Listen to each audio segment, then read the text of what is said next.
All right, now we are up to the second part of Mark. Remember, we talked about the introduction being the first 13 verses, then we talked about part 1 being from Mark 1:14 through to Mark 8:26, and now we are going from Mark 8:26 to the end of chapter 10, which is the second part of Mark. Before we get into that, I do have a question for you, and that is, how are you going with your gospel reading in a year? Are you keeping up? Are you following the videos along? Maybe you're up to Luke or John already, and you're going to get through the gospels 2, 3, 4 times. Why don't you let us know in the comments where you're up to and how you're going with all that. So where we landed with last week was part 1, and the idea of part 1 was that Jesus is preaching and proclaiming the kingdom of heaven and our response to it. This second part is more about that Jesus is the King. Jesus is the Messiah, the Anointed One. He is the Christ. He is the King. So, and then what does that mean? What does it mean that that's who Jesus is? And this is pretty clear because it starts off with Jesus asking Peter, who do people say that I am? And then he asks directly to Peter,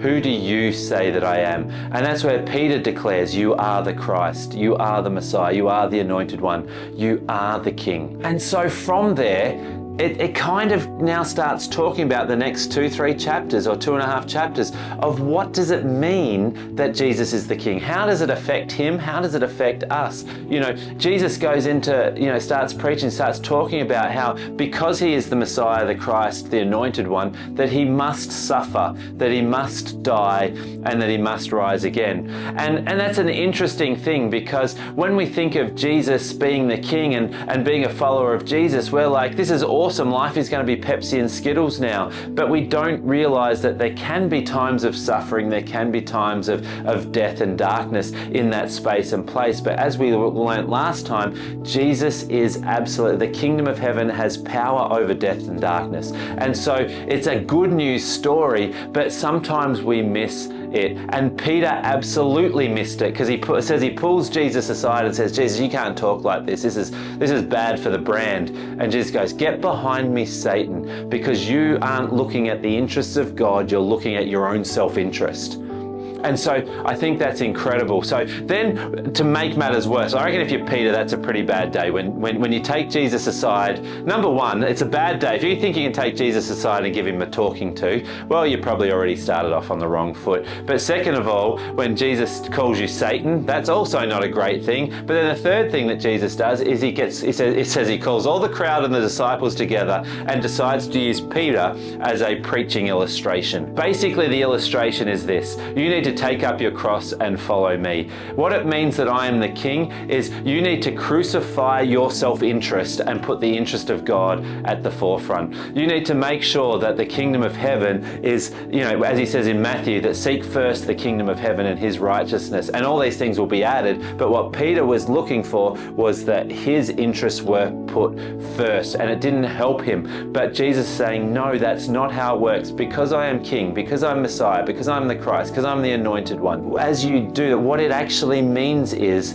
that you need to put your self-interests in the grave. And at the end of the day, that's what baptism is, hey? And so when we get baptized, we're burying the old self and coming up as the new self. We're burying our own self-interest and rising up with a kingdom interest. And again, this is just another illustration of how the kingdom of heaven is somewhat counterintuitive. It is somewhat countercultural. It kind of doesn't make sense. It's like, if I carry my cross, and if I'm dying on the cross, how is that living life to the full? But Jesus says, this is a new kingdom. I am the King. I am the Messiah. This is a new kingdom. And if you can bury your old self-interest and you follow me, God is for you. I am for you. The kingdom of heaven is for you. And so if you can bury your old self-interest and rise up again as a new creation, you are it is trustworthy, as we said last week. It is a trustworthy kingdom. You can trust it. I know it sounds countercultural. I know it sounds counterintuitive, but it will lead to life and life to the full. Then as we get near the end of this section, there's quite a few stories about how it looks like that the disciples just aren't getting it.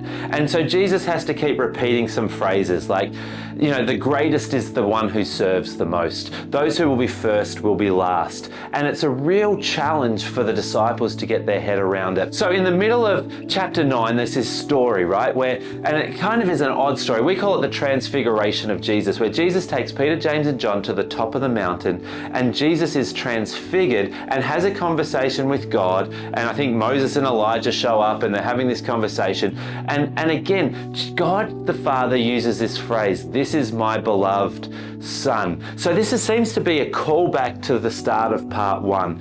Why? It's like Mark is just wanting to reiterate, don't forget Jesus is who he says he is. Don't forget Jesus is the Son of God. Don't forget that this is the point of the story.